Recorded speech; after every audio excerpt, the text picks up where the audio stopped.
বর্ষা বিপ্লবে অর্জিত আমাদের দ্বিতীয় স্বাধীনতার মূল আকাঙ্ক্ষাই হইল একটা নতুন রাজনৈতিক বন্দোবস্ত তৈরি এবং সেটা বাস্তবায়ন করা। নতুন বন্দোবস্তটা আসলে কি?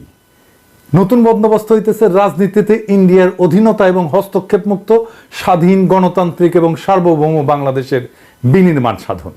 এটাই হইতেছে এই বন্দোবস্তের মর্মবস্তু। কিন্তু ইন্ডিয়া এটা কোনোভাবেই হইতে দিতে চাইতেছে না, তারা কোনোদিনই তা চাইবে না। বাংলাদেশে ইন্ডিয়ার বান্দা এবং স্থায়ী এজেন্ট আওয়ামী লীগ এখন পালায় বেড়াচ্ছে। তাই ইন্ডিয়া তার এজেন্ডা বাস্তবায়নের জন্য বেছে নিছে জেনারেল ওয়াকার এবং তার সহযোগী একদল দুর্বৃত্ত জেনারেলকে, যাদের অনেকেই বিগত 15 বছর হাসিনার ফ্যাসিবাদী শাসন বহাল রাখতে আগ্রাসী এবং খুবই নিষ্ঠুর ভূমিকা পালন করছে। এদের অনেকেই জুলাই আগস্টে ছাত্র জনতার অভ্যুত্থান স্তব্ধ করে দিতে হাসিনার হইয়া গুম, খুন এবং জনগণের উপরে নিপীড়নের নেতৃত্ব দিছে। নতুন রাজনৈতিক বন্দোবস্ত হচ্ছে ফ্যাসিবাদ উত্তর বাংলাদেশ গঠনে জাতীয় ঐক্য সৃষ্টি করা। বাংলাদেশে ফ্যাসিবাদ মোকাবেলার মূল বৈশিষ্ট্য হচ্ছে ইন্ডিয়ান আধিপত্য এবং হস্তক্ষেপের বিরুদ্ধে ইস্পাত কঠিন প্রতিরোধ গড়ে তোলা। বাংলাদেশে ইন্ডিয়ার হস্তক্ষেপ রুখে দিতে না পারলে আওয়ামী লীগের শূন্যস্থান পূরণ করবে অন্য কোনো নতুন এজেন্ট। আমাদের স্বাধীনতা বিসর্জন দিয়ে তারাও প্রভুদের স্বার্থ রক্ষা করবে। রাজনীতিতে আওয়ামী লীগের পুনর্বাসন মানেই হইতেছে চোরা পথে তার ঢুকে পড়ার একটা সুযোগ বা উপায় মাত্র। এর মূল লক্ষ্য 2024 সালে আমরা রক্ত দিয়ে যে স্বাধীনতা পুনরুদ্ধার করছি, আমাদের সেই স্বাধীনতা আবারও হরণ করা। বাংলাদেশের রাজনীতিতে ইন্ডিয়ার বশ্যতা এবং স্বার্থ রক্ষায় অনুগত পুরনো রাজনৈতিক আতাত এবং শক্তির অবস্থান বজায় রাখা, এটাই হচ্ছে গণ অভ্যুত্থানের চেতনার সাথে সবচেয়ে বড় বিশ্বাসঘাতকতা। কে রাজনীতি করবে, কে নির্বাচন করবে, বাংলাদেশের ভবিষ্যৎ রাজনৈতিক সমীকরণ কেমন হবে, তার নির্ধারণের দায়িত্ব এবং কর্তব্য জেনারেল ওয়াকারের না। সেটি ঠিক করবে বাংলাদেশের জনগণ। তাহলে সেনা প্রধান হয়েও কেন রাজনীতি নিয়ন্ত্রণের চেষ্টা করতেছেন তিনি? প্রকাশ্যেই ওয়াকার একটা ঘৃণিত রাজনীতির পক্ষ নিচ্ছে। খুনি এবং গণহত্যাকারী আওয়ামী লীগের পক্ষে ওকালতি করতেছেন। তাদেরকে রাজনীতিতে পুনর্বাসনের জন্য বিভিন্ন রাজনৈতিক দল এবং ব্যক্তির উপরে চাপ প্রয়োগ করতেছেন। প্রকাশ্যে বাংলাদেশের মানুষকে হুমকি দিচ্ছেন। তার এই উদ্ধত আচরণের উৎস কোথায়? তা যে দিল্লির ইচ্ছা বাস্তবায়নের জন্য ঘটতেছে সেটা দিবালোকের মতো স্পষ্ট হয়ে ফুটে উঠছে। জেনারেল ওয়াকার কতটা বেপরোয়া তার একটা বড় উদাহরণ হচ্ছে আয়না ঘরের প্রমাণ নষ্ট করে তিনি ক্ষান্ত হচ্ছেন না। গুমের ঘটনা অনুসন্ধান, সত্য উদ্ঘাটন এবং জবাবদিহিতা নিশ্চিত করার জন্য সরকার গঠিত গুম কমিশনের কাজে বারংবার বাধা দিচ্ছেন। এই গুম খুনের সাথে জড়িত জেনারেলদেরকে বেনামি ভুয়া পাসপোর্ট বানায় দিয়া তাদেরকে দেশ ছেড়ে যেতে সাহায্য করছেন। গুম খুনের সাথে জড়িত অপরাধীদেরকে আশ্রয় দিয়ে তিনি কিভাবে বাংলাদেশের সেনাবাহিনীর মর্যাদা এবং পেশাদারিত্ব রক্ষা করছেন? তার এই দ্বিচারিতা, ভনিতা এবং জনগণের সাথে প্রতারণার বিরুদ্ধে আমাদের সজাগ দৃষ্টি রাখতে হবে। গণতন্ত্র প্রতিষ্ঠা এবং আইনের শাসন কায়েমের জন্য এখন যে সংগ্রাম আমরা করতেছি তার প্রতিপক্ষ হচ্ছে জেনারেল ওয়াকার সহ তার দুষ্কর্মের সাঙ্গপাঙ্গ অল্প কিছু শীর্ষ সেনা অফিসার। আমরা বিশ্বাস করি তরুণ আর্মি অফিসার এবং সৈনিকেরা এই সকল ইন্ডিয়ান সর্দের বিষয়ে সচেতন আছেন এবং চিহ্নিত অসৎ জেনারেলদের এমন দেশদ্রোহী গ্রুপের দুরভিসন্ধির বিরুদ্ধে তারা রুখে দাঁড়াবেন ইনশাল্লাহ। গুম কমিশন বন্ধে জেনারেল ওয়াকার কি কি অপচেষ্টা করছেন আসেন সেটা দেখি। জেনারেল ওয়াকার চায়নি গুম কমিশন তার কার্যক্রম অব্যাহত রাখুক। সে কমিশনের গঠন এবং মেয়াদ বৃদ্ধিতে বারে বারে বাধা দিছে। এখন চাইতেছে আগামী জুন মাসের পরে আর কোনোভাবে যেন এই কমিশন কার্যক্রম চালায় যেতে না পারে। বাংলাদেশে যতজন নাগরিক গুমের শিকার হয়েছে তার প্রত্যেকটি ঘটনার তদন্ত এবং সত্য উদ্ঘাটন হওয়া জরুরি। গুমের শিকার প্রত্যেক ব্যক্তির সন্ধান, তাদের ফেরে আনা অথবা আদতে তাদের ভাগ্যে কি ঘটছে চূড়ান্তভাবে সেই সত্য না জানা পর্যন্ত এই কমিশনের কার্যক্রম নিরবিচ্ছিন্নভাবে অব্যাহত রাখতে হবে। গুমের শিকার প্রত্যেকটি ব্যক্তির পরিবার চরম অনিশ্চয়তার মধ্যে জীবনযাপন করে। তাদের প্রিয়জনদের ভাগ্যে কি ঘটছে যতক্ষণ পর্যন্ত সেটা না জানা যায় ততক্ষণ পর্যন্ত সেই পরিবারগুলো তাদের সম্পদ বন্টন এবং হস্তান্তর, ব্যাংক এবং আর্থিক লেনদেনের কোনো কার্যক্রম সম্পন্ন করতে পারে না। পরিবারগুলোর জন্য এ এক চরম দুর্ভোগ।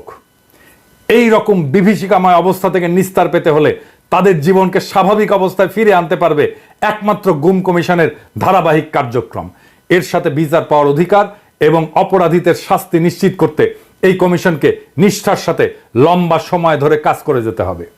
কাদের স্বার্থে জেনারেল ওয়াকার সেটা চাইতেছে না এবং তাতে বাধা দিচ্ছেন কোন সত্য আড়াল করতে এত মরিয়া অপচেষ্টা তার? জুলাই গণহত্যা নিয়ে জাতিসংঘের তদন্ত প্রতিবেদনে এটা দিনের আলোর মতো স্পষ্ট যে বিভিন্ন ক্ষেত্রে মানবাধিকার লঙ্ঘন এবং খুনি হাসিনার হুকুমে হত্যাকাণ্ড পরিচালনায় সহযোগীর ভূমিকায় অবতীর্ণ হয়েছিল জেনারেল ওয়াকার। এখানে তিনি তার নিজের দায় দায়িত্ব এড়াতে পারবেন না।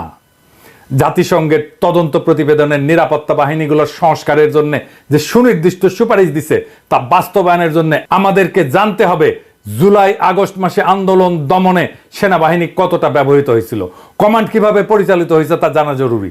শীর্ষ কমান্ড থেকে কি কি নির্দেশ দেওয়া হয়েছিল, নির্দেশ কিভাবে পালিত হয়েছে, কোথায় কেন কত গুলি ছোড়া হয়েছে, তাতে কতজন হতাহত হয়েছে, কে কোথায় অতিরিক্ত বল প্রয়োগ করে নিজের দেশের নাগরিকদের বুকে গুলি চালাইছে, এর সকল কিছু পুঙ্খানুপুঙ্খভাবে জানা দরকার। সেনাবাহিনীর মধ্যে শৃঙ্খলা, পেশাদারিত্ব, জবাবদিহিতা ফিরায় আনতে হলে আমাদেরকে অবশ্যই সত্য জানতে হবে। রুলস অফ কন্ডাক্ট কিভাবে পরিচালিত হয়েছে তা সাব্যস্ত করার জন্য একটা জাতীয় তদন্ত কমিশন গঠন করতে হবে। তাহলে জেনারেল ওয়াকার এবং তার চারপাশের ভিড় করা সকল দুর্বৃত্ত চিহ্নিত হবে। এভাবেই কেবল ফ্যাসিস্ট হাসিনার সহযোগী খুনি অফিসারদের সমস্ত আস্ফালন বন্ধ করা যাবে। এবার আসেন আলাপ করি সেনাপ্রধানের সুশীল আওয়ামী লীগ গঠনের স্বপ্ন নিয়ে। আইএসপিআর এর সূত্রে উল্লেখ করে নেত্র নিউজ দাবি করছে সেনাপ্রধান জেনারেল ওয়াকার হাসনাত সার্জিসদের বলছেন আওয়ামী লীগের যে সমস্ত নেতারা ফৌজদারি মামলায় জড়িত না এবং যাদের ক্লিন ইমেজ আছে তাদের সমন্বয়ে গঠিত নতুন আওয়ামী লীগ আসন্ন জাতীয় সংসদ নির্বাচনে অংশ নিলে সেটা প্রতিদ্বন্দ্বিতামূলক, ফলপ্রসূ এবং আন্তর্জাতিক মহলে গ্রহণযোগ্য হবে। শত্রু দেশের স্বার্থের পক্ষ অবলম্বনকারী চিহ্নিত, বিতর্কিত এবং নিন্দিত এই জেনারেল 2014, 2018, 2024 সংসদ নির্বাচনের ঘৃণিত ভোটচোর, ডাকাত এবং জালিয়াত সাবের হোসেন চৌধুরী এবং শিরিন শারমিনকে পরিচালিত বা মার্জিত আওয়ামী লীগ নেতা বলে মনে করেন। নাগরিকদের সাংবিধানিক অধিকার অর্থাৎ ভোট দেওয়ার স্বাধীনতা যেই লোকগুলো হরণ করে ভুয়া এমপি হয়েছিল তাদের নাম প্রস্তাব করা হচ্ছে। এই অপরাধীদের যখন বিচারের মুখোমুখি দাঁড় করানোর জন্য জেলে পুরে রাখার কথা তখন তারা মুক্ত বাতাসে ঘুরে বেড়াচ্ছে এবং দেশ বিরোধী নানান অশুভ তৎপরতা চালাচ্ছে। আর জেনারেল ওয়াকার এই সমস্ত পচা মালদের নিয়ে নতুন করে আওয়ামী লীগ সাজানোর প্রস্তাব নিয়ে সেনা সদর এবং সেনা ভবনে বসে গণ অভ্যুত্থানে অংশগ্রহণকারী বিভিন্ন রাজনৈতিক দল, গ্রুপ, ব্যক্তির সাথে প্রতিনিয়ত আলোচনা করে ব্যস্ত দিন কাটাচ্ছেন। কোথাও ধমক, কাউকে চাপাচাপি, কখনো উপহার, উপঢৌকন বা ঘুষ বিলাচ্ছেন। তার নিয়ন্ত্রণে যে বেহিসাবি টাকার অগণিত বস্তা রয়েছে তা প্রকাশ্যে শোনা গেছে শহীদ গোলাম আজমের গুম হওয়া অভাগা পুত্র ব্রিগেডিয়ার আমান আজমির মুখে। জেনারেল ওয়াকার তাকে কোটি কোটি টাকা খরচ করে বাড়ি বানায় দেওয়ার প্রস্তাব দিছিলেন, যা তিনি ঘৃণা ভরে প্রত্যাখ্যান করে বলছিলেন, আমি আমার প্রতি যে অবিচার হয়েছে তার জন্য ন্যায় বিচার চাই, অর্থ করি, টাকা পয়সা, ধন দৌলত না। যেই বিএনপি নেতা অবসরপ্রাপ্ত মেজর জেনারেলকে তিনি 5ই আগস্ট সকালে সেনা ভবনে ডেকে নিয়ে গেছিলেন, পরবর্তীতে তাকে উপঢৌকনের কথা বলছেন। জেনারেল ওয়াকার আসন্ন সংসদ নির্বাচনে অংশগ্রহণের জন্য তার যাবতীয় খরচ যোগাবেন বলে অঙ্গীকার করছেন। কোথায় থেকে, এই টাকার উৎস কোথায়? এতে কিন্তু খুবই কাজ হয়েছে। সাবেক ওই সেনা কর্মকর্তা সেই লোভেই বিএনপিকে দ্রুত নির্বাচনে টেনে আনার জন্য অহর্নিশ প্রাণপণ খেটে যাচ্ছেন। অর্থকরীর বিশাল এক ভান্ডার যে জেনারেল ওয়াকারের কুক্ষিগত হয়েছে তা ক্রমশ স্পষ্ট রূপ পরিগ্রহ করতেছে। সামাজিক মাধ্যমে আওয়ামী ফ্যাসিবাদ বিরোধী সংগ্রামে আমাদের যে সহযোগী, যে সমস্ত বন্ধুরা এখন আস্তে ধীরে বাংলাদেশের খুনি লুটেরা এবং জঘন্য মাত্রার অপরাধী কুখ্যাত জেনারেলদের পক্ষ অবলম্বন করে নানান কল্পকাহিনী ও রহস্যময় গাল গল্প ভরা এপিসোড রচনা, প্রকাশ এবং সম্প্রচার করে দিবারাত্রি অবিচল ব্যস্ত দিন কাটাইতেছেন, তাদের সেই অঙ্গীকারী প্রমাণ করতেছে যে কি পরিমাণে অর্থ করি ওয়াকার সাহেব বিলাইতেছেন। আর একটা বিষয় খোলাসা হচ্ছে যে জেনারেল ওয়াকারের মনে রাজনীতি করার ভীষণ এক শখ জাগ্রত হয়েছে। তা না হলে সেনা প্রধান হইয়া প্রকাশ্যে রাজনৈতিক বক্তব্য দিচ্ছেন কেন? কেনই বা তিনি নতুন প্রজন্মের তরুণদের ডেকে রাজনৈতিক আড্ডা বসাচ্ছেন? কোন অমৃতের সন্ধানে তিনি বিভিন্ন রাজনৈতিক দলের নেতাদের সাথে রাষ্ট্র সরকার সংক্রান্ত রাজনৈতিক বিষয়াদি নিয়ে বৈঠক জুড়ছেন? শেখ পরিবারের সদস্যদের মতো তার মধ্যে ধমক দিয়ে কথা বলার একটা বদ অভ্যাস প্রকাশ পাচ্ছে। আমি আপনাদের সতর্ক করে দিচ্ছি, পরে বলবেন যে আমি সতর্ক করিনি। আমি আপনাদের সতর্ক করে দিচ্ছি, আপনারা যদি নিজেদের মধ্যে ভেদাভেদ ভুলে একসাথে কাজ না করতে পারেন, নিজেরা যদি কাদা ছোড়াছুড়ি করেন, মারামারি কাটাকাটি করেন, এই দেশ এবং জাতির স্বাধীনতা সার্বভৌমত্ব বিপন্ন হবে।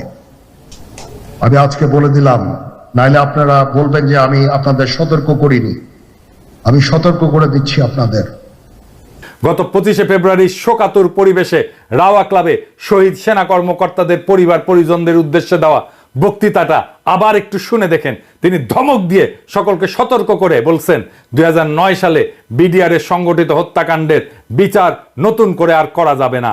শুনে দেখেন কি অসহিষ্ণু, ক্ষুব্ধ এবং রাগান্বিত ছিল তার কণ্ঠস্বর।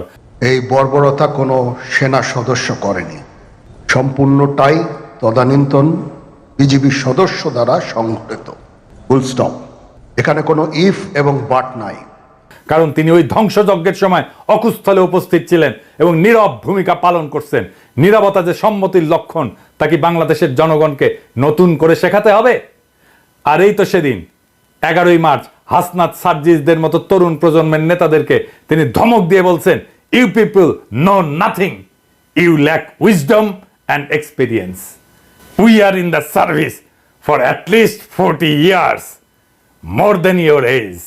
Moreover, there will be no inclusive elections without Awami League.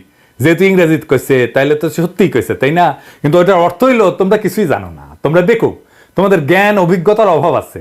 আমি 40 বছর ধরে সেনাবাহিনীতে চাকরি করি, এর দৈর্ঘ্য তোমার বয়সের চাইতে বেশি। উপরন্তু আওয়ামী লীগ ছাড়া কোনো অন্তর্ভুক্তিমূলক নির্বাচন হবে না। এখন আমাদেরকে একটা সমস্যা এবং পাশাপাশি দৃশ্যমান আর একটা সম্ভাবনা একসাথে জোড়া দিতে হবে। সমস্যা হচ্ছে পরিশীলিত, মার্জিত বা সুশীল আওয়ামী মাল খুঁজে বের করা খুবই দুরূহ।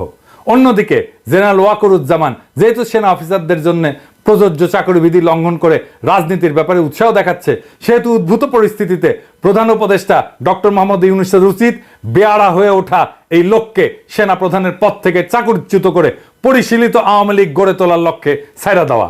এই মালটার বড় সুবিধা হচ্ছে তিনি শেখ পরিবারের সদস্য, তাই রূপান্তরিত আওয়ামী লীগের আহ্বায়ক হিসেবে বা সভাপতি হিসেবে তাকে খুনি শেখ হাসিনা সহ সকল ফ্যাসিস্ট দুর্বৃত্তরাই মাইনা নেবে এবং তার বিশ্বাস অনুযায়ী আসন্ন জাতীয় সংসদ নির্বাচনে তিনি নৌকা মার্কা নিয়ে সারা দেশে 30 থেকে 40% মানুষের সমর্থন পেয়া শতাধিক আসন দখল কইরা বিরোধী দলের নেতা হিসেবে জাতীয় সংসদে আসন গাইরা বসতে পারবেন, যা মন্ত্রী পদমর্যাদা সম্পন্ন। এর অবস্থান সেনা প্রধানের চাইতে অনেক উপরে। এটা তার রাজনীতি করার খায়েশও মিটবে, আওয়ামী লীগকে পুনর্বাসন করার খায়েশও মিটবে ইনশাল্লাহ। আসেন আমরা ওয়াকার সাহেবকে সেই পথেই ধাবিত করি।